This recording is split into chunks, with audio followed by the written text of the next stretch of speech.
আকাশে বিশাল বড় এক চাঁদ, তাকে ঘিরে আছে হাজারো তারা। ক্ষণে ক্ষণে বয়ে চলেছে মন প্রাণ শীতল করা বাতাস। বাগান থেকে ভেসে আসছে বকুলার কামিনী ফুলের সুবাস। নতুন বরবধূকে ঘিরে বসে রয়েছে সবাই।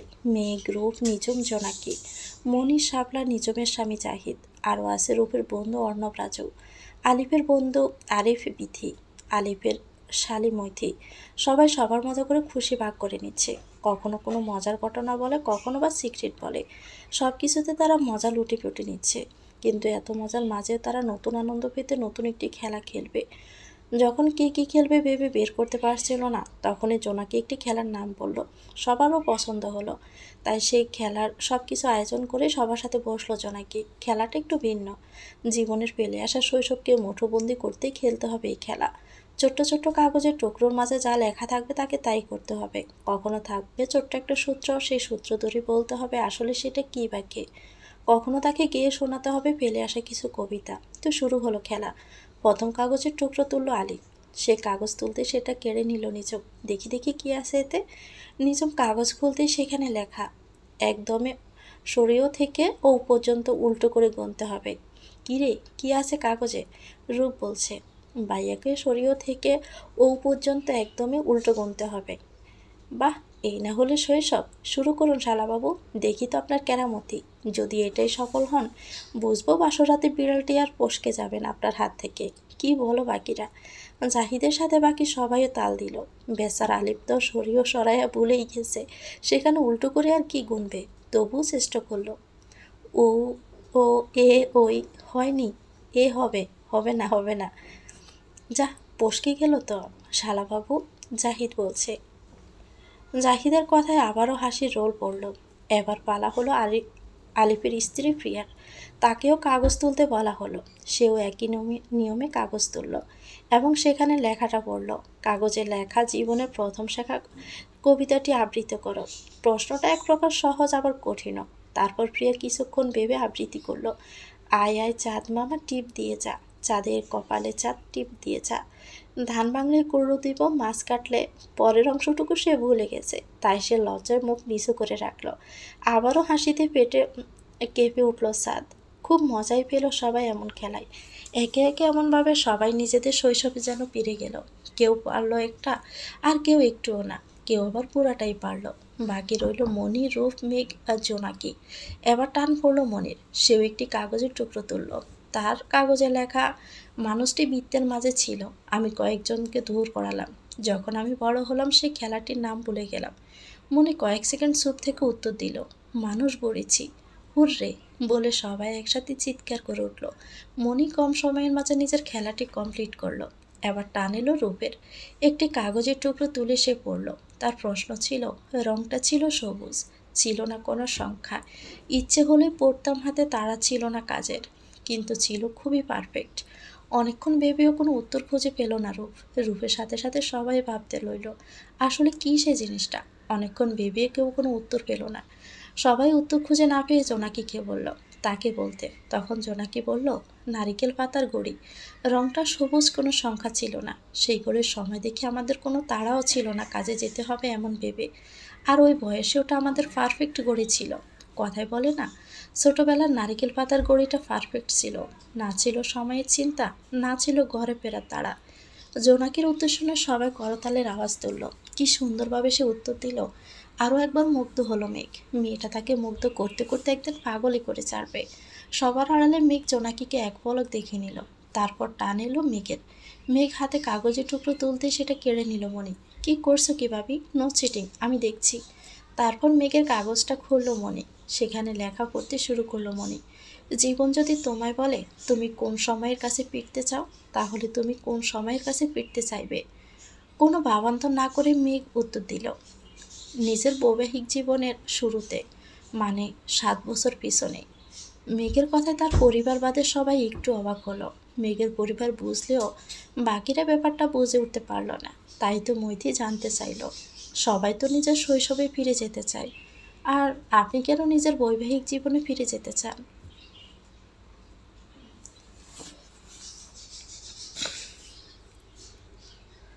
একটা গভীর দীর্ঘশ্বাস ছাড়ল মেঘ। তারপর বলল, মা বাবা ছোটবেলায় ছেড়ে গেলেও ছোট বাবা ছোট মা কোনো কষ্ট বুঝতে দেয়নি। মহান আল্লাহ ছোটবেলায় পূর্ণ না হওয়া কোনো স্বপ্ন রাখেনি, তাই তো শৈশবে ফিরে যেতে চাই না। কিন্তু যেদিন আমার বিয়ে হয় সেদিন কেউ নিজের সেনা পথঘাট ফেলে আমার হাত ধরে এক অচেনা শহরে পা পা দিছিল। তার কিশোরী মনে আমার জন্য প্রেম ভালোবাসা ছিল, ভয় দুঃখ স্বপ্ন আশা ত্যাগ করে আমাকে আপন করতে এগিয়ে এসেছিল। রাত জেগে ছাদের আলোয় ভেজার জন্য কিংবা মাঝরাতে আমার কাঁধে নিশ্চিন্তে মাথা রেখে এই শহরের অলিগলিতে হাঁটতে চেয়েছিল। দুঃস্বপ্ন দেখে ভয় পেয়ে আমার বুকে ঠাঁই পেতে চেয়েছিল। প্রেম ভালোবাসা বিশ্বাস সব কিছু এলোমেলো করে দিয়ে পাড়ি জমিয়েছিল সুদূর আমেরিকায়। আমি চাইলেও তাকে সেই সময় ফিরিয়ে দিতে পারবো না। তাই কেউ যদি আমায় বলে আমি তোমাকে তোমার সেই সময়টা ফিরিয়ে দিতে চাই, আমি আমার বৈবাহিক জীবনের শুরুটাই পেতে চাইব। সবাই মুগ্ধ হয়ে মেঘের কথা শুনল। মেঘের কথাগুলো হৃদয়ের গহীনে উকি দিল জোনাকির। না, এই জল কষ্টের নয়, সুখের। কিছু সুখ মনকে এতটাই প্রভাবিত করে যে চোখ বাধ্য হয় সবার অগোছারে এক ফোঁটা জল ফেলতে। জোনাকিকে শেষ কাগজের টুকরো তুলে দিল নিচক। জোনাকি কাগজটি পড়ার আগে তা কেড়ে নিল নিচক। জোনাকির কাগজে লেখা শৈশবের কোন শিক্ষকের কথা ভেবে এখনো রাগ হয়, মনে হয় কিছু কথা শুনিয়ে দেই। আর কোন শিক্ষকের কথা মনে হলে ইচ্ছে করে তার পা দুটো জড়িয়ে ধরি। এটাই শেষ, তাই সবার কৌতূহলটা একটু বেশি। সবাই আগ্রহ নিয়ে তাকিয়ে আছে জোনাকির দিকে, সে কী বলবে তা শোনার জন্য। সবাইকে নিজের দিকে তাকাতে দেখে জোনাকি একটু অস্বস্তি বোধ করলো। ইংরেজি শিক্ষক বেলাল চাল। আমি পড়া পারলেও আমার গাল টেনে দিত, না পারলেও দিত। গালটা টানতো আর বলতো, কি খাস সে জোনাকি, এত নাদোষ নদোষ কেন তুই? আমার টিফিনের খাবারগুলো অর্ধেক তিনি খেয়ে ফেলতেন, খেতেন আর বলতেন, বুঝলি জোনাকি, তোর এই টিফিন আমি না খেলে আমার দিনটাই ভালো যায় না। কি যে বিরক্ত লাগতো আমার, মনে মনে অভিশাপ দিতাম ওনার টাক মাথা থেকে আরও চুল পড়ে গিয়ে উনি পুরোপুরি টাক হয়ে যাক। ওনার ঘরে একটা নাদোষ নদোষ মেয়ে হোক, আমি শিক্ষক হব আর ওনার মেয়ের ঘালটা সকাল বিকাল দুবেলাই টানবো। অবশ্যই এই অভিশাপটা দিয়ে আবার ফিরিয়ে নিয়েছিলাম, কারণ আমার বউ যদি জঘন্যতম রান্না করে সেই তো উনি আমার টিফিনেই ভাগ বসাবে। তাই অভিশাপটা তুলে নিয়ে বাকিগুলো দিয়েছিলাম। জোনাকির কথায় সবাই হু হু করে হেসে দিল। বেচারি কতটা টর্চার পেয়ে এত অভিশাপ দিল শিক্ষককে। মেঘ সেও জোরে হাসতে পারছে না। যতই হোক তার স্ত্রীর শত্রু মানে তারও শত্রু, ওই বেলাল ছাড়াও মেঘের শত্রু। সবার হাসি থামতে প্রশ্ন করলো, পছন্দের শিক্ষক কে ছিল? বন্দে আলী দাদা। তিনি আমার প্রাইভেট শিক্ষক ছিলেন। তার অমায়িক ব্যবহার আর মন ভোলানো হাসি দেখে অর্ধেক ছাত্রছাত্রী পাগল ছিলেন। সপ্তাহে ছুটির দিনই নিজের হাতে রান্না করে সবাইকে খিচুড়ি খাওয়ানো, একসাথে পুকুরে সাঁতার কাটা, চারুকলা পরীক্ষায় সবাইকে ছবি এঁকে দেওয়া, মাটির জিনিস সুন্দর দেখে বেত তৈরি করে দেওয়া। কোনো বাচ্চা তার কাছে একদিন পড়তে গেলে ফির দিন আর অন্য কোথাও যেতে চাইতো না। মানুষটা কথার আগেই হেসে দেওয়া ব্যাপারটা সব থেকে বেশি সুন্দর। সবাই মুগ্ধ করে শুনলো জোনাকির কথা। আমাদের জীবনে জড়িয়ে থাকে কিছু মানুষ, যাদের কথা চিন্তা করতে চোখে মুখে এক তৃপ্তি দেখা যায়, ঠোঁটের কোণে হাসি ফুটে ওঠে। আর সেই মানুষগুলো অল্প কিছু সময়ের জন্য আমাদের জীবনে আসে, হঠাৎ করে আবার হারিয়ে যায় দূর অজানায়। খেলা শেষ হতে সবাই আরেক দফায় হেসে উঠল। আলিফকে নিয়ে মজা বেশি হলো, যেটা জাহিদ করলো। আলিফ কিছু বলল না আর প্রিয়া লজ্জায় মুখ নিচু করে রাখলো। এক সময় সবাইকে উদ্দেশ্য করে মেঘ বলল, তো তোমরা কি আরও আড্ডা দিবে? তাহলে দাও, আমি রুমে যাচ্ছি। কেন রে, এখনই ঘরে গিয়ে কি করবি? আমি তো জানতাম আজ আলিফের বাসর, তোর না। তাহলে তোর ঘরে যাওয়ার এত তাড়া কেন? আবারও সবাই হেসে উঠল। তারপর আর কোনো কথা হলো না। একে একে নেমে এলো সবাই ছাদ থেকে। সব নিয়ম মেনে আলিফ আর প্রিয়াকে বাসর ঘরে পৌঁছে দিয়ে যে যার রুমে চলে গেল। গুটগুটো অন্ধকারে ভারী নিঃশ্বাস ছাড়ার কিছুই শোনা যায় না। সামনে তাকালে কালো রঙের ছোঁয়া ছাড়ার কিছুই দেখাও যায় না। দুদিকে দুজন শুয়ে আছে, মাঝখানে বিস্তর ফারাক। দুজনেই জানে দুজনের চোখে ঘুম নেই, তবুও কারো মুখে বলার মতো কোনো ভাষা নেই। জোনাকি আবারও গলা খাঁকড়ে দিল, তবুও কোনো শব্দ এলো না খাটের ওপাশ থেকে। জোনাকি বুঝতে পারলো কথা না বলে মেঘ কোনো উত্তর দিবে না। তা সে বাম পাশ থেকে ফিরে ডান পাশে তাকালো, যেখানে মেঘ শুয়ে আছে। নিজেকে যথেষ্ট সামনে জোনাকি প্রথমে কথা বলল, জেগে আছেন? কিছু বলবে? আসলে এত দ্বিধা না করে বলো, কি বলবে? ভাইয়াকে তখন ওভাবে না বললেও তো পারতেন। খুব খারাপ বলেছি কি? না, বাবিকে নিয়ে বলা কথার জন্য বলছি না। তাহলে? আসলে আমার জন্য নিজের ভাইকে এতগুলো কথা না বললেও পারতেন। সে যেমন আমার ভাই, তুমি তেমন আমার স্ত্রী। দুজনই আমার আপন মানুষ, তাই কেউ কাউকে আঘাত দিয়ে কথা বলুক আমি সেটা চাই না। তার বুঝতে হবে কোনটা ঠিক আর কোনটা ভুল। তবুও সে আপনার ভাই, তাকে সম্মান দিয়ে কথা বলাটা আপনার উচিত। আর আমার স্ত্রীর সম্মান রক্ষা করাও আমার দায়িত্ব। আমার স্ত্রী যেমন আমার অগোচরে তার পরিবারের কাছে আমাকে বড় করে, আমার উচিত তার সম্মানের খেয়াল রাখা। আমি কিন্তু সেসব বলিনি কথাটা। তোমার নিশ্চয়ই আমাকে শিখিয়ে দিতে হবে না কিভাবে তোমার হয়ে আমি কথা বলবো। কই, তুমি তো একবারও জানতে চাওনি সেদিন, যেদিন তোমার মা জানতে চাইলো তোমার আর আমার মাঝে সব ঠিক হয়েছে কিনা। কই, সেদিন তো খুব বড় মুখ করে বললে সব ঠিক হয়ে গেছে। তাহলে কারণ আপনি তো সব কিছু ঠিক করেই নিয়েছেন, আমি তো আপনার সাথে সব কিছুই ঠিক করে নিতে পারছি না। তাহলে এখন দোষটা কার, আপনার নাকি আমার, যে আমি মাকে আপনার দোষ দেখাবো? তুমি যখন আমার দোষ দেখোনি তাই বলছো, তাহলে আমিও তোমার কোনো দোষ দেখিনি তাই প্রতিবাদ করেছি। তাহলে তো হলোই সমান সমান। আচ্ছা, এসব বাদ দেন। আপনি কি করে জানলেন ভাইয়ার কলিগের সাথে প্রেম করেছে? আমি বা ভাবি কেউ তো বলিনি এই কথা। গায়ে হলুদের দিন তোমার সাথে রাগ করে যখন আমি সাথে যাই, তখন ভাইয়াকে কথা বলতে শুনেছি। তাদের খোলামেলা কথায় সব বুঝে নিয়েছি। ভেবেছিলাম বিয়ের অনুষ্ঠান শেষে ভাইয়ের সাথে কথা বলবো, কিন্তু তার মাঝেই তো এত কিছু ঘটে গেল। আপনার যুক্তিপূর্ণ কথাগুলো খুবই সুন্দর। যেটা সত্যি সেটা সত্যি, মিথ্যা দিয়ে কখনো সত্যি ঢাকা যায় না। সেটা ভাইয়াকে বুঝতে হবে। আর তাকে বোঝাতে যদি এমন কঠিন কথা আমাকে আবারও বলতে হয় তো বলবো। অনেক রাত হয়েছে, ঘুমিয়ে পড়ো। সারাদিন তো কম দখল যায়নি, রাত তো অনেক হলো। তারপর মেঘ উল্টো দিকে ঘুরে শুয়ে পড়ল। জোনাকি চেয়েও বলতে পারলো না, কথা বলিও না আরও কিছুটা সময়। আমার ভালো লাগছে আপনার সাথে কথা বলতে, কিন্তু কথায় আছে বুক ফাটে তো মুখ ফাটে না, এমনটাই হলো। চোখ বুজে অনুভব করতে রইল পাশে শুয়ে থাকার মানুষের অস্তিত্ব। সময়ের চাকা ঘুরতে শুরু করলে তাকে আটকাবে কার সাথী আছে। দায়িত্ব দেখে পিছিয়ে যাওয়া মানুষগুলো যখন দায়িত্ব নিতে শিখে যায়, তখন একজন দায়িত্ববান মানুষের থেকেও তারা ভালো দায়িত্ব পালন করতে জানে। তারা নিজেদের দায়িত্ব তখন জোর করে নিজেদের কাঁধে নিয়ে নেয়।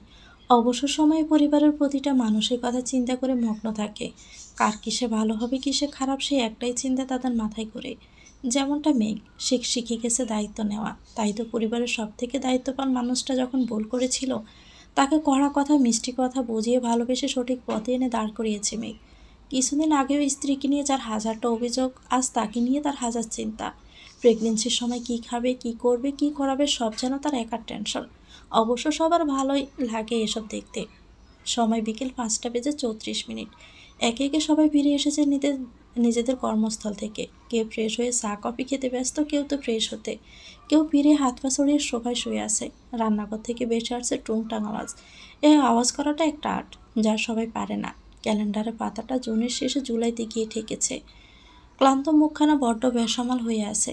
দায়িত্ব নেওয়া যতটা সহজ, পালন করা ঠিক ততটাই কঠিন। বাড়িতে পা রেখে সবাইকে কাছে ডাকলো মেঘ। মোটামুটি সবাই বাড়িতে, শুধু রূপ আর পলাশ বাকি। সবাই ড্রয়িং রুমে আসতে তুলে দেওয়া হলো সবার হাতে গিফট। প্রতিটা মানুষের আনন্দ যখন আকাশ সমান। হাতের একটি খাম নিয়ে এগিয়ে গেল আলতাফ হোসেনের দিকে। হাঁটু গেড়ে বসে পড়ল তার সামনে।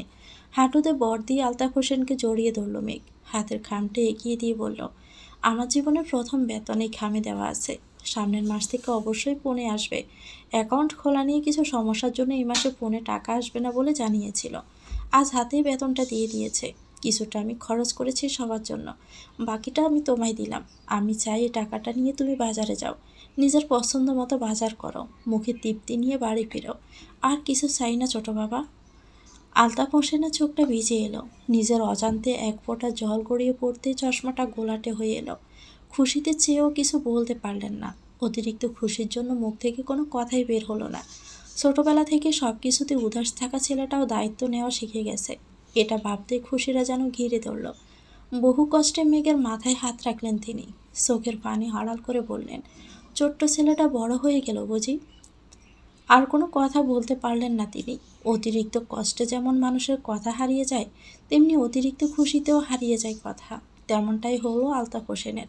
তাই তো তিনি ড্রয়িং রুম ত্যাগ করে নিজের রুমে চলে গেলেন। হই হুল্লোড় পড়ে গেল ড্রয়িং রুমে। ততক্ষণে রূপ পলাশও ফিরে এসেছে। সব কিছু শুনে তাদেরও খুশি দেখে কে। পারলে বাইকে নিয়ে নাচতো তারা। নেহাত বাইটা বড় হয়ে গেছে। সবারই আনন্দের অনুভূতি প্রকাশ করা কোনো লেখক বা লেখিকার কাম্য নয়। এমন হই হুল্লোড়ের মাঝে কেটে গেল একটি বেলা। ঘড়িতে তখন রাত 11টা সুই সুই। ফ্রেশ হয়ে সবে বসেছিল জোনাকি। চোখ মুখ ডেকে মাথাটা নিচু করে কোনো চিন্তায় মগ্ন ছিল সে। হঠাৎই কোনো কাগজের খসখস শব্দে চোখ তুলে তাকালো। মেঘ তার দিকে একটি প্যাকেট এগিয়ে রেখেছে। জোনাকি অবাক হলো না। সবার জন্য যখন কিছু না কিছু এনেছে, তার জন্য আনবে এটা তো স্বাভাবিক। কিন্তু সবাইকে দেওয়ার পর যখন তাকে কোনো প্যাকেট দেয়নি, তখন সে ভেবেছিল হয়তো শুধু তার পরিবারের জন্যই এনেছে। কিন্তু এখন এটা দেখে সে বুঝলো না, তার জন্য মেঘ কিছু একটা এনেছে। নিজের চিন্তায় মগ্ন থাকার মধ্যে আবারও খসখস শব্দ হলো। চিন্তা থেকে বেরিয়ে চোখ তুলে উপরে তাকায়। মেঘ তার দিকে প্যাকেটটা এগিয়ে দিয়েছে। সে না দাঁড়ায় আবারও হয়তো শব্দ করলো। মেঘের হাত থেকে সেই প্যাকেটটা নিল। প্যাকেটটা নিয়ে আলমারির দিকে এগিয়ে যায়। প্যাকেটটা রাখতেই মেঘ বলল, খুলে দেখলে না কেমন হয়েছে? ভালোই হয়েছে। যদি পছন্দ না হয়? ভালোবেসে কেউ কিছু দিলে সেটা পছন্দ না হওয়ার কি আছে? সেটা নিজের 1000 টাকার কেনা জিনিসের থেকেও দামি, কারণ সেটা কেউ ভালোবেসে আমায় উপহার দিয়েছে। বাহ, যুক্তিতর্কে তুমি বড্ড পাকা। কি জানি, বুঝি কম। তুমি কম বুঝলেও তোমার মনটা খুব ভালোই বোঝে। কাকে কতটা কষ্ট দিলে সে ব্যথা পাবে, কোনভাবে কথা বললে ভালো হবে, কিভাবে বোঝালে খুব সহজে কেউ সবটা আয়ত্তে আনতে পারবে, এইসব তোমার মন খুব ভালোই জানে। আমিও আপনার সাথে একমত। একাকিত্ব মানুষকে যেমন মানুষ থেকে অমানুষ করে দেয়, তেমনি পৃথিবীও চিনতে শেখায়। ভালো খারাপ সব কিছুর পার্থক্য বোঝার ক্ষমতা চলে আসে। কারণ 7 বছরটা কম সময় তো নয় জনাব। আজ জোনাকির কথায় দীর্ঘশ্বাস বা খারাপ লাগা কিছুই লাগলো না মেঘের। সে জানে অন্যায় করলে তার জন্য তাকে প্রতি পদে পদে কথা শুনতে হবে। তাই তো সে জোনাকির কথাটা এড়িয়ে গিয়ে বলল, একটা অনুরোধ করব। হুম, করুন। যদি রাখার মতো হয় তাহলে অবশ্যই রাখবো। আমার দেওয়া গিফট সবাই সবার ইচ্ছে মতো পড়তে পারলেও তুমি পারবে না। কেন? আমাকে কি আলমারিতে তুলে রাখার জন্য দিয়েছেন? না, আমি চাই না মনে কোনো দ্বিধা রেখে আমার দেওয়া প্রথম গিফটটা তুমি শরীরে ছোঁয়াও। যদি কখনো মনে হয় আজ ভিতরে কোনো খারাপ লাগা নেই আমার জন্য, সেদিনও না হয় পড়লে। যদি কখনো সেই দিনটা না আসে, তাহলে আমি অপেক্ষা করব।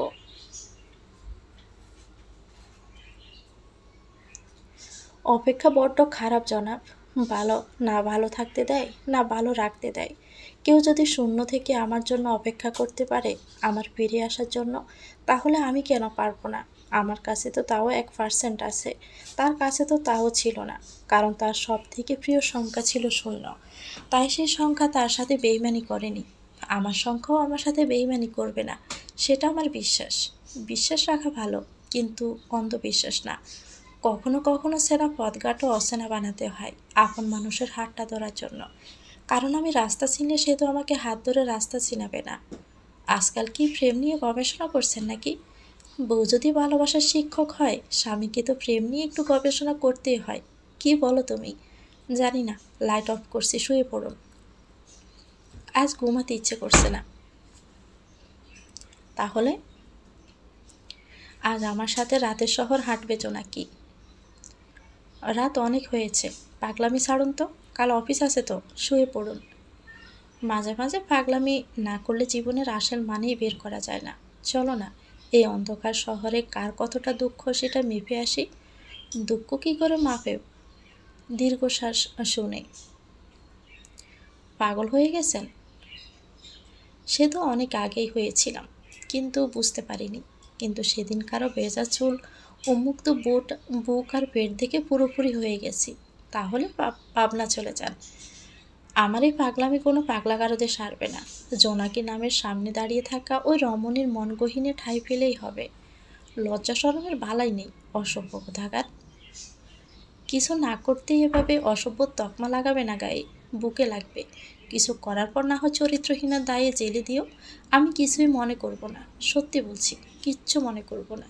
কি খারাপ আপনি বলুন তো? হুম, জানি। তো যাবে আমার সাথে রাতের শহরে হাঁটতে? না, আমার আজ যখন ইচ্ছে জেগেছে সেটা আমি পূরণ করেই ছাড়ব। এই কথা বলেই জোনাকিকে কোনো সুযোগ না দিয়ে কোলে তুলে নিল। হঠাৎ করে শূন্য বাজতে জোনাকি চোখ মুখ ফিসে নিল। চিৎকার করে বলল, এই এই, কি করছেন কি? নামান বলছি। একদমই ভালো হবে না বলে দিচ্ছি। এত ভালো দিয়ে কি হবে শুনি? মাঝে মাঝে একটু একটু খারাপ হলে দোষ কোথায়? আমি কিন্তু চিৎকার করব। আমি কি বারণ করেছি নাকি? চিৎকার করে বাড়ির সবার ঘুম ভাঙো, সবে এসে দেখুক মিস জোনাকি মিস্টার মেঘের কোলে। পুরাই সিনেমার মতো। সবার মাঝে কিন্তু ছোট বাবা পলাশ ভাইয়া আলিফ রূপও আছে। আর তোমাকে নিয়ে মজা করার জন্য নিজম তো আছেই। চিৎকার করো তাড়াতাড়ি। মেঘের কথায় জোনাকি বরকে গেল। এখন যদি এই অবস্থায় বাড়ির লোকেরা তাকে দেখে ফেলে কি যে ভাববে তারা! ছি, লজ্জায় মাথা কাটা যাবে। কি খারাপ লোক! আমাকে ফাঁদে ফেলে এখন ঢং করা হচ্ছে। আর কিছু বলল না জোনাকি। জোনাকিকে চুপ করে থাকতে দেখে মেঘ মুচকি হাসলো। সিঁড়ি বেয়ে নিচে নেমে এলো। সদর দরজা খুলে তারা বাহিরে বেরিয়ে এলো। বাহিরে বের হতে জোনাকি ছুটাছুটি করলো। বারবার বলল নামিয়ে দিতে। অগত্য মেঘ কিছু উপায় না পেয়ে জোনাকিকে নামিয়ে দিল। পুরো পাড়া শুনশান নীরবতা। দু একটা কুকুর মাঝে মাঝে ঘেউ ঘেউ করছে। ওরা হাঁটতে হাঁটতে বড় রাস্তায় চলে এলো। গাড়ির কোনো শব্দ নেই, হয়তো এখন মাঝরাত তাই। তবুও কিছুক্ষণ পর সাই সাই করে ছুটে চলছে মালবাড়ির ট্রাকগুলো। 10 মিনিট 15 মিনিট পর পর সে ট্রাকগুলো দেখা যাচ্ছে। বাকিটা সময় পুরো রাস্তা ফাঁকা। যে কখনো রাতে শহরে হাঁটেনি সে কখনো বুঝবে না সেই অনুভূতি কেমন। অনেকটা পথ অতিক্রম করে নীরবতা ভেঙে মেঘ বলল, আমি ইন্টার ফার্স্ট ইয়ারে থাকতে রাতে শহরে হাঁটতে বের হতাম, কখনো একা কখনো বন্ধু বা রূপকে নিয়ে। জানো জনা কি, আমি যখন আমেরিকা ছিলাম বাংলাদেশের অনেক অভ্যাস সেখানে গিয়ে আমি চেঞ্জ করে নিয়েছি, কিন্তু এই রাতের শহর দেখা কখনো চেঞ্জ করতে পারিনি। বহুদিন রাতের শহর একা একা হেঁটেছি, কথা বলেছি তাদের সাথে। কথা কি করে বলেছেন? রাতের শহর কথা বলতে পারে তুমি জানো না? বাড়ি অদ্ভুত কথা বলছেন তো আপনি। শহর কি করে কথা বলে? আর শহর কেন গ্রামও তো কথা বলতে পারে না? এই বসে আমি তোমার বিরোধিতা করলাম মানে? সারাদিনের এই ব্যস্ত শহরটা রাতের আধারে কেমন নীরব হয়ে যায়। তখন তাদের কত কষ্ট হয় জানো? তারা আমার সাথে তাদের কষ্ট শেয়ার করতো। আমি শুনতাম, মাঝে মাঝে উত্তরও দিতাম, কবিতা পড়ে শোনাতাম। তখন ওরা নীরবতা ভেঙে আমার কবিতার প্রশংসা করতো। একটি কবিতা শুনবে নাকি? হুম, আপনার ওই ভাঙা রেকর্ডে কবিতা শোনাতে হবে না। আমি খুব সুন্দর কবিতা আবৃত্তি করতে পারি, ওরা আমায় বলেছে। কারা? রাতের শহর। আচ্ছা, তো শুনেন। না শুনলে তো বকবক করেই যাবেন। ছেলেদের এত বকবক করতে আমি আগে কখনো দেখিনি। অনুমতি পেয়ে মেঘ বসে পড়লো পিচঢালা রাস্তায়। জোনাকি দাঁড়িয়ে রইল। চোখ দুটো বন্ধ করে রবীন্দ্রনাথের চিরপরিচিত সে কবিতাটা শুরু করলো মেঘ। প্রহর শেষের আলোর পথে, সেদিন চৈত্র মাস, তোমার চোখে দেখেছিলাম আমার সর্বনাশ। এই সংসারের নিত্য খেলায় বাটে ঘাটে হাজার লোকের হাস্য পরিহাস, মাঝখানে তার তোমার চোখে আমার সর্বনাশ। আমের বনে দোলা লাগে, মুকুল পরে জিরে, চিরকালে সেনা গন্ধ হাওয়ায় উঠে। বাকিটা পরে শোনাতে পারলো না মেঘ। খুব জোরে ছুটে গেল একটি মালবাহী ট্রাক। ট্রাকের তীব্র বাতাসে নিজের মনোযোগ সরে গেল মেঘের। মনে মনে দু চার গালি দিয়ে সামনে তাকালো মেঘ। হঠাৎই তার চোখটা আটকে গেল জোনাকির উপর। পিচঢালা রাস্তায় জোনাকির নিথর শরীরটা অবশ হয়ে পড়ে আছে। একটু পর পর জাঁকে দিয়ে উঠছে জোনাকির শরীর। নাক মুখ থেকে তিরতির করে রক্ত ঝরছে। হাত পা ভীষণ কাঁপছে তার। জোনাকি বলে চিৎকার করে উঠল মেঘ। দৌড়ে গিয়ে হুমড়ি খেয়ে পড়ল জোনাকির সামনে। জোনাকির হাত তখনও হালকা কাঁপছে। জোনাকির চোখটা স্থির হয়ে মেঘের পানে তাকিয়ে আছে। সেই চোখ থেকে খুব কষ্টে এক ফোঁটা পানি গড়িয়ে পড়ল মেঘের হাঁটুতে। মেঘ বুকে জড়িয়ে নিল জোনাকিকে। জোনাকি, এই জোনাকি প্লিজ কথা বলো, কি হয়েছে তোমার? কোথায় কষ্ট হচ্ছে আমাকে বলো। এই, কিচ্ছু হবে না তোমার, কিছু না। জোনাকি ওভাবে তাকিয়ে আছো কেন? আমি মেঘ, তোমার মেঘ, দেখো, দেখো আমি। জোনাকি বলে শহর কাঁপিয়ে চিৎকার করে উঠল মেঘ। ততক্ষণে জোনাকি স্থির হয়ে মেঘের বুকে লুটিয়ে আছে।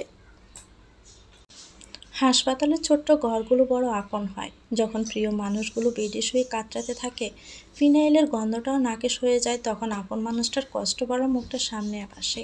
যে কারো মৃত্যুর সংবাদ বুক কাঁপে। ঘড়ির কাঁটা যেন তখন এক জায়গায় আটকে থাকে। দিন যেন ফুরিয়ে যেতে ভুলে যায়। রাতের আধার যেন কয়েক গুণ বেড়ে যায়। সে জানে হাসপাতালের করিডোরে বসে অপেক্ষা করা কত কষ্টের। আপন মানুষটা যখন মৃত্যুর সাথে লড়াই করে, তখন বুঝতে পারে মানুষটার হৃদয়ে কতটা গভীরে লুকিয়েছিল। কখন কেউ বেরিয়ে আসবে, কখন কেউ বলবে চিন্তা নেই, সবটা ঠিক আছে। তারই অপেক্ষায়। টি শার্টটা রক্তে রঞ্জিত হয়ে আছে। এলোমেলো হয়ে দেওয়ালে মাথা ঠেকিয়ে বসে আছে মেঘ। পাশে কেউ নেই যাকে জড়িয়ে ধরবে মেঘ। কিছু অচেনা মানুষের সাহায্য নিয়ে জোনাকিকে হাসপাতালে এনেছে। জোনাকিকে অপারেশন থিয়েটারে নেওয়া হয়েছে। রিসিপশন ডেস্ক থেকে বাড়িতে ফোন দিয়ে সবটা জানানো হয়েছে। যখন মেঘ ফোন করলো তখন কিছুই বলতে পারেনি। সব কথা আটকে এসেছে গলায়। শুধু বলেছিল ভাইয়া আমার জোনাকি। আর কিছু বলতে পারেনি। ফুফিয়ে কেঁদে উঠেছে। রিসিপশনের মেয়েটা সবটা বুঝতে পেরে মেঘের থেকে ফোন নিয়ে নেয়। কিছুটা আন্দাজ করে সবটা বলে। ওপাশের মানুষটা হন্তদন্ত হয়ে ফোন কেটে দিল। মেয়েটি বুঝতে পারলো তারা আসছে। এখনও মেঘ অপারেশন থিয়েটারের সামনে বসে আছে। মেঘের ঠোঁট কেটে গেছে, হাতের কিছু অংশও ছিলে গেছে। শরীরের যন্ত্রণা থেকেও তার হৃদয়ের যন্ত্রণাটা বেশি। মনে হচ্ছে কেউ তার কলিজায় ছুরি চালিয়েছে, কেউ খুব জঘন্যভাবে তার হৃদয়টাকে টুকরো টুকরো করেছে। সে যন্ত্রণা সহ্য করা মেঘের কাম্য নয়। দৌড়ে পায়ে হেঁটে এলেন আলতাফ হোসেন, পলাশ, সুপ্রিয়া। আলতাফ হোসেন এগিয়ে এসে মেঘ বলে ডাক দিলেন, মেঘ বাবা। আলতাফ হোসেনের ডাক শুনে চোখ তুলে সামনে তাকালো মেঘ, চোখ দুটো জলে টাইটম্বর। ছোট বাবাকে দেখে মেঘ দৌড়ে এলো, রক্তমাখা শরীরটা বিছিয়ে দিল তার বুকে। ছোট বাবা, আমার জোনাকি, আমার জোনাকি কথা বলছে না, ওকে কথা বলতে বলো। আমি অনেক চেষ্টা করেছি কথা বলারও, কোনো কথাই বলেনি। ছোট বাবা, ওর না হাত কাঁপছিল, শীতের সময় ঠান্ডার মতো করে। ও চোখটা স্থির হয়ে আমার দিকে তাকিয়েছিল। ও আমায় কিছু বলতে চেয়েছিল কিন্তু বলতে পারেনি। ওর শরীর থেকে দেখো কত রক্ত জোরে বেরোচ্ছে। মেঘ এই কথা বলেই নিজের শরীরের দিকে ইশারা করলো। সবার চোখে পানি সিকসিক করছে। এই মুহূর্তে মেঘের সামনে কেঁদে দেওয়া ঠিক হবে না। এমনি নিজের অবস্থা ভালো না, একদম ভেঙে পড়েছে। বাড়ির সবাইকে কাঁদতে দেখলে আরও ভেঙে পড়বে। সবাই নিজেকে যথেষ্ট শক্ত রাখলো মেঘের সামনে। পলাশ এসে ভাইয়ের কাঁধে হাত দিতেই ভাইকে জড়িয়ে আবারও কাঁদতে রইল মেঘ। জানিস ভাই, ও আসতে চায়নি, আমি জোর করে নিয়ে বের হলাম। আমার জন্য আজ ওর এই অবস্থা, আমি দায়ী। এই তোরা পুলিশে ফোন কর, আমাকে ধরিয়ে দে। বলবি প্রতারণা করেছি, সাথে মেরে ফেলারও প্ল্যান। আর কথা বলতে পারল না। ভাইয়ের বুকে ঢলে পড়ল, জ্ঞান হারায়নি কিন্তু ভিতরের শক্তি হারিয়ে ফেলল। অসুস্থ হয়ে পড়ল মেঘ। এভাবে মেঘের ভেঙে যাওয়া দেখে সবাই যেন অস্থির হয়ে উঠল। তিন ভাই মিলে ওকে সামলানোর চেষ্টা করলো, কিন্তু যার প্রিয়তমার মৃত্যুর দুয়ারে সে কি শান্ত থাকে? অশান্ত হৃদয়টা বারবার মোচড় দিয়ে ওঠে। শাপলা বিভিন্ন ডাক্তারের পরামর্শ নিয়ে নিজে অপারেশন থিয়েটারে ঢুকে গেল। যেহেতু সে ডাক্তার তাই বেশি অসুবিধা হলো না, কিন্তু তাকে অনেক চেষ্টা করা হয়েছে। যেহেতু সে হসপিটালের আন্ডারে নেই, তবু তার চেষ্টা বিফলে যায়নি। আশেপাশের মানুষের সাথে কথা বলে আলিফ আর রূপ সেই অ্যাক্সিডেন্টের স্থানে গেল, কিন্তু তেমন কিছুই পেল না। যেহেতু রাতের মালবাহী ট্রাক, তাই কোনো খোঁজও পেল না। একটি নার্স ডেকে মেঘে ছোটোখাটো চিকিৎসা করালো। মেঘ নার্সের বার্তা কিছুই করবে না সে, তবু তাকে বুঝিয়ে সুঝিয়ে করানো হলো। মনি অসহায় হয়ে এক কোণে গাপটি মেরে দাঁড়িয়ে আছে। সে মেঘ আর জোনাকির এমন অবস্থা দেখতে পারছে না, তার খুবই কষ্ট হচ্ছে। হয়তো এরপরে সুখের দিন হতে শুরু। আল্লাহ যা করেন ভালোর জন্যই করেন, কিন্তু মেয়েটা শেষ পর্যন্ত বাঁচবে তো? এই একটা কথা মাথায় এলে সব উত্তর এলোমেলো হয়ে যায়। রাতে শেষ হয়ে দিনের সূচনায় প্রথম ধাপ, ফজরের আজান। মুয়াজ্জিনের মধুর কণ্ঠ জানান দেয় আর কিছুক্ষণ পর নতুন সকালে জন্ম হবে। মুমিনদের ঘুম ভেঙে যাবে আর শয়তানের দল আরামে ঘুমটা গভীর করবে। পরিবারের কারো চোখে ঘুম নেই, সবাই তাকিয়ে আছে একটি বন্ধ দরজার দিকে। নজরটা সেখান থেকে চাইলেও কেউ সরাতে পারছে না। একসময় তাদের অপেক্ষার অবসান ঘটিয়ে খোলা হলো বন্ধ দরজা। সেখান থেকে বেরিয়ে এলেন তিনজন মানুষ, যাদের মাঝে শাপলাও আছে। তিনজন কিছু একটা নিয়ে কথা বলছেন। শাপলার মুখ বিষণ্ণতায় ঘেরা। মেঘ সবাইকে বেরিয়ে আসতে দেখেই ছুটল, স্যার জোনাকি, জোনাকি কেমন আছে? ও ঠিক আছে তো? কিছু হয়নি তোর? ভালো হয়ে যাবে তো? ও আবার কথা বলবে তো? ওনা তখন আমার সাথে কথা বলেনি, আবার বলবে তো কথা? কিছু বলুন না। দেখুন, আমি কি বলবো জানি না, আপনাদের কাজিনে থেকে সব জেনে নিন। তিনি সব দেখেছেন জেনেছেন, তাকে জিজ্ঞেস করুন। তারপর ডাক্তার চলে গেলেন, তার পিছন পিছন আরও একজন চলে গেল। শাপলার দিকে তখন নজর পড়ল সবার। ছোট ভাইয়ের বউ, তাই সেও কোনো জোর করতে পারছে না মেঘ। তবুও নিজেকে খুব স্বাভাবিক রেখেই বলল, শাপলা, ও বেঁচে আছে তো? আবার আমার সাথে ঝগড়া করবে? প্লিজ চুপ করে থেকো না, কিছু বলো। ভাইয়া, জোনাকি আপুর ভাগ্য ভালো নাকি আপনার ভালোবাসার জোর আমি জানি না, শুধু জানি অনেক বড় কিছু হওয়ার থেকে আল্লাহ হেফাজত করেছেন। চলন্ত ট্রাক বাড়ি দিয়ে গেছে। যদি বাড়িটা মাথা বা বুকে লাগতো হয়তো আপুকে বাঁচানো সম্ভব হতো না, কিন্তু বাড়িটা আপুর বা কাঁধে লেগেছে, তাই বা হাত ভেঙে গেছে। আপুর মাথায় চোট দেখেছেন, সেটা ট্রাকের বাড়ির জন্য হয়নি, হয়েছে পিচঢালা রাস্তায় থুবড়ে পড়ার জন্য। মাথায় লেগেছে আঘাত এবং রক্ত জমা হয়েছে, কিন্তু হাতের আঘাত ঠিক হতে অনেক সময় লাগবে। চিন্তা করবেন না, আপুকে 24 ঘন্টা আইসিইউতে রাখা হবে, তারপর বেডে দিব। আর মাথায় আঘাত পাওয়ার জন্য নাক মুখ থেকে রক্ত এসেছে, এটা স্বাভাবিক বিষয় ডাক্তারের কাছে।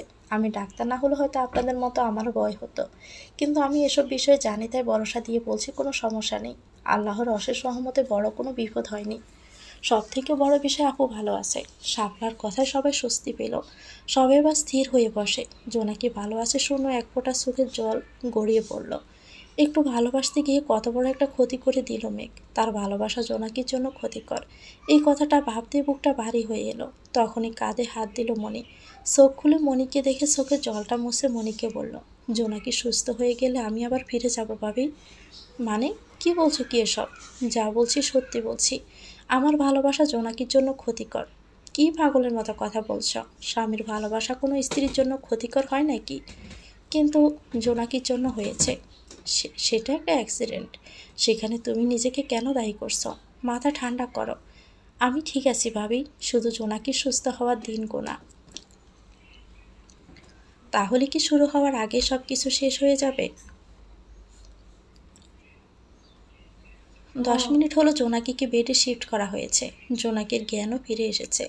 আস্তে আস্তে সবাই জোনাকিকে দেখতে গেল, ভালো খারাপ জানতে চাইল। কিন্তু জোনাকির চোখ দুটো একটি মানুষের অপেক্ষায় কাতরাতে আছে। মানুষটা কি নেই, নাকি তার সামনে আসছে না? যখন সে ব্যথায় কাতরাতে রইল, তখন মেঘে সে ছটপটানি সে দেখেছে। হয়তো তখন তার হুঁশ ছিল না, কিন্তু তার চোখ এখনও বাড়ছে সে বেকুল হওয়া মেঘের মুখখানা। হঠাৎই নিজের দিকে ট্রাক দিয়ে আসতে দেখে জোনাকি চমকে উঠেছে, কিন্তু অনেক দেরি হয়ে গেছে ততক্ষণে। খুব জোর ধাক্কা দিয়ে গাড়িটা সাই সাই বেগে হারিয়ে গেল, আর জোনাকি ছিটকে গিয়ে পড়ল পিচঢালা রাস্তায়।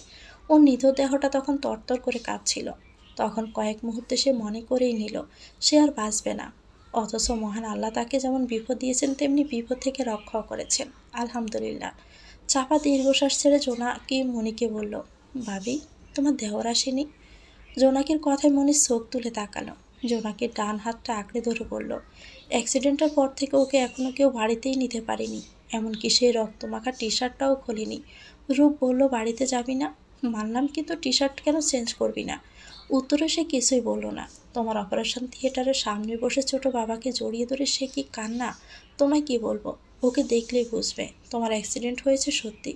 ক্ষত তোমার শরীরে হলে কি হবে, ব্যথাটা মেঘ পেয়েছে। এখন তো তোমার এই অবস্থার জন্য নিজেকে দায়ী করছে বারবার। বলছে যে তার জন্য এসব হয়েছে, তার ভালোবাসা তোমার জন্য ক্ষতিকর। তাই তো সবাই এলেও সে তোমার সাথে দেখা করতে এলো না। বলল তুমি ভালো আছো, এটাই অনেক। ও তোমাকে দূর থেকে দেখবে। সে কেন নিজেকে দায়ী করছে? সে কি আমাকে ট্রাকের সামনে ধাক্কা দিয়েছে, নাকি জোর করে মাঝ রাস্তায় এনে দাঁড় করিয়েছে? ওই যে জোর করে তোমায় রাতের শহর দেখাতে নিয়ে গেছে তাই। ও যদি না নিত তাহলে নিশ্চয়ই এমন হতো না। তোমার দেওয়ার কি কে বলো, আমি ডাকছি। আচ্ছা। তারপর মনি চলে গেল। মনি চলে যেতে 5 মিনিট পর মেঘ কেবিনে ঢুকলো।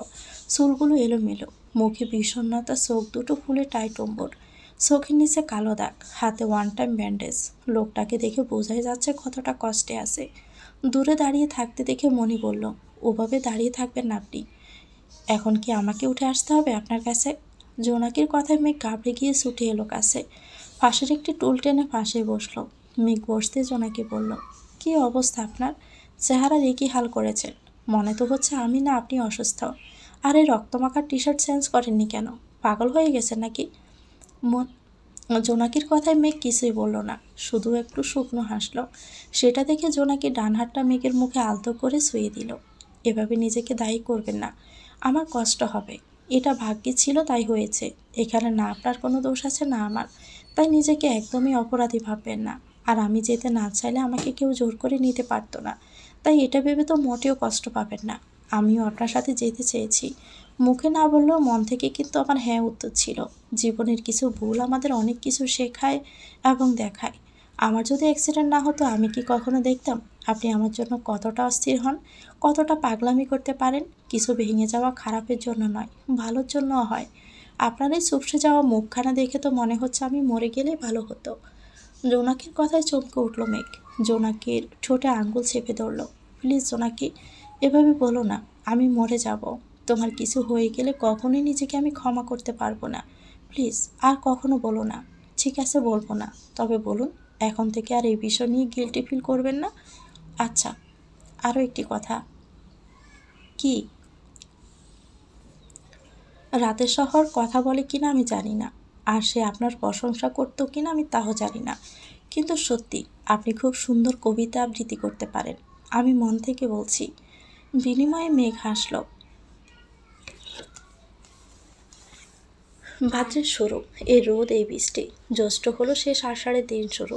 ভাদ্রের সাথে হবে দেখা, তৈরি থেকো তুমি। সময়টা ঠিক এভাবে এগিয়ে যায়। এগিয়ে গেছে জোনাকি আর মেঘের সময়ও। সারাদিন অফিস করে জোনাকির খেয়াল রাখে মেঘ। মেঘের সেবায় জোনাকি এখন পুরোপুরি সুস্থ। অবশ্য এখনও মাথার আঘাতের জন্য তাকে ওষুধ খেতে হচ্ছে। মেঘের কড়া কথা এবং চোখ রাঙানি সবসময় ওষুধ খাওয়ার সময় দেখতে এবং শুনতে হয়। অবশ্য ভালোই লাগে সেই কড়া কথা, চোখ রাঙানি। বাড়ির প্রতিটা মানুষ জোনাকির খেয়াল রেখেছে। পুরো দুপুর বৃষ্টির জন্য ঘর থেকে কেউ বের হতে পারেনি। এখন বিকেল 4টা।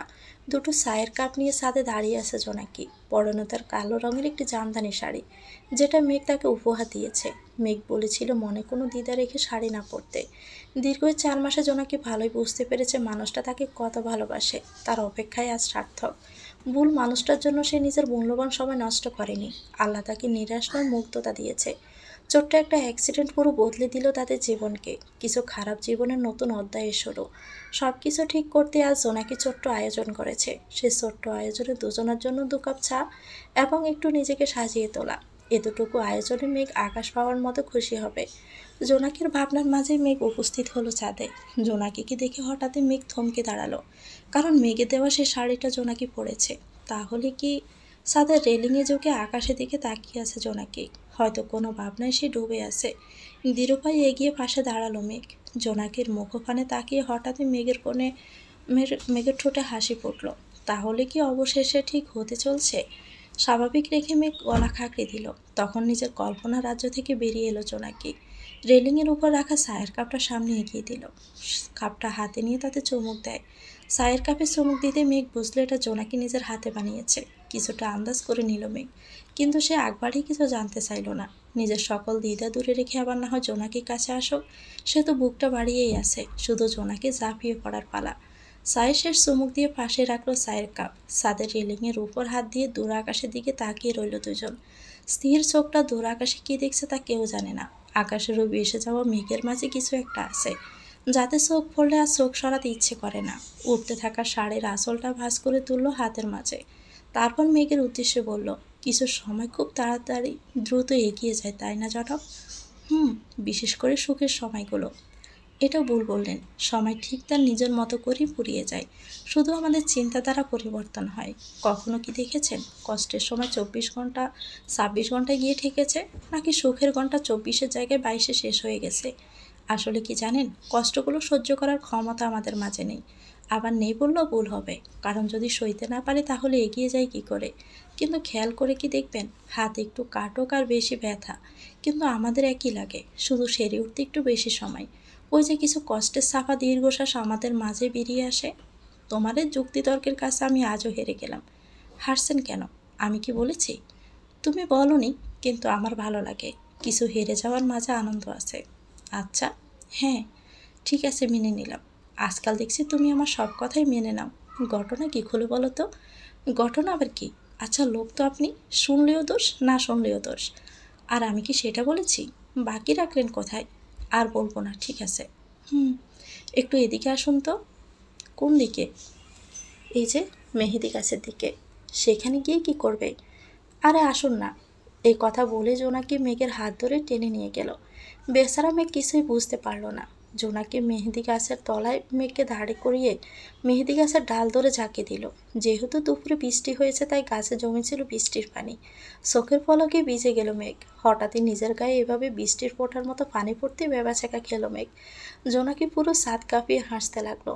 সেই হাসিতে যেন ঝরে পড়লো হাজারো মুক্তোর দানা। কিছু পানি জোনাকির মুখেও পড়েছে। হাসি আর পানির ফোঁটা জোনাকিকে স্নিগ্ধ লাগছে। মেঘ জোনাকিকে কিছু বলতে চেয়েও পারল না। মাথার চুল ঝাড়তে ঝাড়তে সরে এলো গাছের তলা থেকে। তখনও জোনাকি হাসছে। হাসতে হাসতে বলল, কি যে সুন্দর লাগছিল আপনায়, কি বলবো। আমাকে বোকা বানিয়ে এখন হাসা হচ্ছে, তাই না? পারলে আপনিও বানান বোকা। বারণ করেছি কি? বাহ, কি বাহ? কিছু না। ও আচ্ছা, জানো, নারীকে সব থেকে বেশি সুন্দর কখন লাগে? কখন?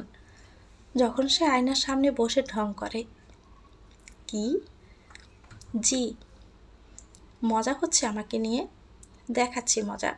এই কথা বলে পুরো ছাদে মেঘকে দৌড় করালো জোনাকি। মেঘও তালে তালে তাল মিলিয়ে দৌড়ে গেল। একসময় জোনাকি হাঁপিয়ে উঠল। 2 হাঁটুর উপর হাত রেখে জোরে শ্বাস নিতে রইল, আর বলল, আমি আর পারছি না। ঠিক আছে, তাহলে আমাকে দৌড় করিও না, তুমি হাঁপিয়ে উঠবে। তাই দাঁড়িয়ে থাকাই ভালো। আপনি না খুবই খারাপ। আরে আরে, এখানে খারাপের কি দেখলে তুমি? অনেক কিছু। আচ্ছা, এখানে বসো, জিরিয়ে নাও। তারপর ওরা দুজন দুটো চেয়ারে বসলো। কিছুটা সময় পার হতেই মেঘ প্রশ্ন করলো, জোনাকি, একটা কথা বলবো? হ্যাঁ বলুন। নয়ন নামের ছেলেটা তোমার চাচাতো ভাই হলেও তোমার মনে হয় না সে একটু বেশি তোমার খোঁজ নেয়? আজকাল তো নিজের ভাইও খোঁজ নেয় না ঠিক মতো, সেখানে চাচাতো ভাই একটু বেশি না? আমার কাছে লাগে না। কেন? কারণ আমি তার না পাওয়া ভালোবাসা। কি? হুম, সে আমায় অনেক আগ থেকেই ভালোবাসে। শুধু মায়ের ভয়ে আমাকে কখনো বলতে পারিনি। আমারও যে তাকে খারাপ লাগতো তা নয়। যখন ভালো লাগা এসে মনে নাড়া দিয়েছে, তখনই আপনার সাথে আমার বিয়ে হয়ে গেছে। তাই সে ভালো লাগা বাস্তবের কাছে হারিয়ে গেছে। ভালোবাসে তো, তাই সে একটু আমার বেশি খোঁজ নেয়। সে জানে আমি তার মনের খবর জানি না, কিন্তু আমি অনেক আগ থেকেই জানতাম। মানুষটা অনেক আলাদা, ওদের পুরো পরিবার থেকে আলাদা। অভিমান করেই 6 বছর বিদেশ গিয়ে পড়ে আছে। সাসি কতবার বলেছে ফিরে আসতে, কিন্তু সে আসবে না। আমিও বলেছি অনেকবার, কিন্তু বলে কার জন্য ফিরে আসবো। আমি বুঝেও প্রশ্নটা এড়িয়ে গিয়ে বলি, কেন, তোমার পরিবারের জন্য। আরও ততবারই দীর্ঘশ্বাস লুকায়। এটা ভেবে আজও আমাকে জানাতে পারলো না বা বোঝাতে। কিন্তু ও এটা জানে না আমি অনেক আগেই জেনেছি ওর মনের খবর। যে দীর্ঘশ্বাসের কোনো ঠিকানা নেই তাকে গুণে কী হবে। আচ্ছা নিচে চলো। আকাশে মেঘ হয়েছে, যখন তখন বৃষ্টি হতে পারে। কিন্তু মেঘ ফুটে বলতে পারল না পৃথিবীর আকাশে নয়, তার মনের আকাশে মেঘ জমেছে। না, আজ বৃষ্টিতে ভিজবো। এমনি শরীর ঠিক হয়নি তোমার, তার মাঝে বৃষ্টিতে ভিজলে জ্বর হবে। হলে হোক, সেবা করার জন্য তো আপনি আছেন। মেঘ কিছু বলতে উদ্যত হলে গড়ি গড়ি বৃষ্টি পড়তে শুরু করলো। কি প্রকৃতি! এই তো ঝলমল করছিল রোদে, কয়েক সেকেন্ডে মেঘ এখন বৃষ্টি। কোনো রকম জোনাকির হাত ধরে বলল, চলো চলো। বললাম তো বৃষ্টিতে ভিজবো। একদমই পাগলামি করবে না, এখন বৃষ্টিতে ভেজা নিষেধ। বৃষ্টিতে ভেজা নিষেধ নাকি? পাশের মানুষটা আমাকে ভেজা শরীরে দেখলে তার কন্ট্রোল হারিয়ে ফেলবে। সে তো আবার আমাকে ভেজা অবস্থায় দেখলে নিজের কন্ট্রোল হারিয়ে ফেলে। জোনাকির কথায় তাজ্জব হলো মেঘ। মেয়েটা বিচক্ষণ মানুষ, অল্প কথায় পুরো গল্প বানিয়ে ফেলে। নিজেকে সামলে বলল, যেটা ভাবো না কোনো সমস্যা নেই, কিন্তু বৃষ্টিতে ভেজা চলবে না। কিন্তু জনাব, আমি তো একটা কথা বলতে চাই আপনায়। কি কথায়? আর যদি আমায় ভেজা শরীর দেখে আপনি কন্ট্রোল হারিয়ে ফেলেন, আর যদি কিছু ভুল হয়, আমি কিছু মনে করব না। কয়েক সেকেন্ড সময় লাগলো জোনাকির কথাটা বুঝতে। যখন বুঝলো তখন হাতের বাঁধনটা আরও শক্ত করে হেঁচকা টান দিয়ে নিজের বুকে নিয়ে এলো। মেঘের বুকে লুটিয়ে পড়তে জোনাকি ভয়ে চোখ বন্ধ করে ফেলে। চোখের ফাঁপড়িগুলো ঘন ঘন পিটপিট করছে। হালকা জোনাকি শরীরটা কেঁপে উঠতে মেঘ ছাদ কাঁপিয়ে হেসে উঠল। যাক, একটু সয়ে দিলে লজ্জায় নুইয়ে যায়। তার সাথে কিছু ভুল করলে তো আমাকে পুলিশ ধরে নিয়ে যাবে, আর বলবে কাউকে অতিরিক্ত লজ্জা দেওয়ার অপরাধে ইউ আন্ডার অ্যারেস্ট মিস্টার মেঘ। মেঘের কথার মানে বুঝতে জোনাকি একটা সেমটি কাটলো মেঘের বুকে। আহ, কি করছো? ব্যথা পাচ্ছি তো। পান, তাতে আমার কি? শুনুন, লজ্জা মেয়েদের অলংকার, আর স্বামী তাদের অহংকার। যখন দুটো সাথে থাকে তখন তো নারী লজ্জায় নুয়ে পড়বেই। আচ্ছা, তার মানে আমার বউয়ের এই খোলা আকাশের নিচে বাসর করার শখ জেগেছে। সমস্যা নেই, আমি যখন তার মাঝে ডুব দিব নির্লজ্জের মতো, তখন আকাশ নির্লজ্জের মতো চেয়ে থাকলে আমার কিন্তু দোষ নেই। কি অসভ্য! মুখে কিছুই আটকায় না। তারপর জোনাকি মেঘকে ধাক্কা দিয়ে চলে যেতে নিল। হাতটা টেনে ধরে মেঘ গায়ে উঠল। এই ভালো এই খারাপ, এও প্রেম মানে মিষ্টি পাপ। চলো, মানে মানে দিয়ে ফেলি ডুব তুমি আমি মিলে। দুজনে মনটাকেও বেঁধে ফেলি সাত পাকে। চলো ছোটোখাটো করি ভুল চুপ তুমি আমি মিলে। সাজিয়েছি ছোট্ট এক ফালি সুখ, রাজি আছি আজকে বৃষ্টি নামুক। তুমি আমি ভিজবো দুজনে খুব, ভরসা দিলে। এই ভালো এই খারাপ, ও প্রেম মানে মিষ্টি পাপ। চলো মানে মানে দিয়ে ফেলি ডুব তুমি আমি মিলে। দেখো না এই আকাশ শ্রাবণ, নেমেছে আজ হাজার বারণ জেনে। আওয়াজ শুনে আমায় ডাকো ছাদে, ঢাকো চাদর আমার কাছে টেনে। রঙে রঙে ভরিয়ে দিয়েছি ঘর, ভিজে গেছি বৃষ্টি নামার পর। আমি আমার ঘর থেকেও যা যাবার যাচ্ছি চলে। এই ভালো এই খারাপ, প্রেম মানে মিষ্টি পাপ। চলো মানে মানে দিয়ে ফেলি ডুব তুমি আমি মিলে। দুজনে মনটাকেও বেঁধে ফেলি সাত পাকে। চলো ছোটোখাটো বলি করি বলছুক তুমি আমি মিলে। সাজিয়েছি ছোট্ট এক ফালি সুখ, রাজি আছি আজকে বৃষ্টি নামুক। তুমি আমি ভিজবো দুজনে খুব, বর্ষা দিলে। দুজনে একে অপরকে জড়িয়ে এক সুখের অনুভূতি অনুভব করলো। 7 বছরের বিচ্ছেদ গুছিয়ে নিল ভালোবাসা দিয়ে। নিজেদের সম্পর্কে শুরু হলো এক নতুন অধ্যায়, যেটা পুরোপুরি একে অপরের তুমিময় হয়ে। তাদের একান্ত ভালোবাসা শুরু হলো অধ্যায়টা তুমিময় দিয়ে। তো ভিউয়ার্স, গল্পটির নাম হচ্ছে অধ্যায়টা তুমিময়। এটা গল্পের শেষ অংশ। গল্পটি কেমন লাগলো কমেন্ট করে জানাবেন। ভালো লেগে থাকলে একটি লাইক দিয়ে দিবেন, চ্যানেলটিকে সাবস্ক্রাইব করে আমাদের সাথেই থাকবেন। আল্লাহ হাফেজ, আসসালামু আলাইকুম।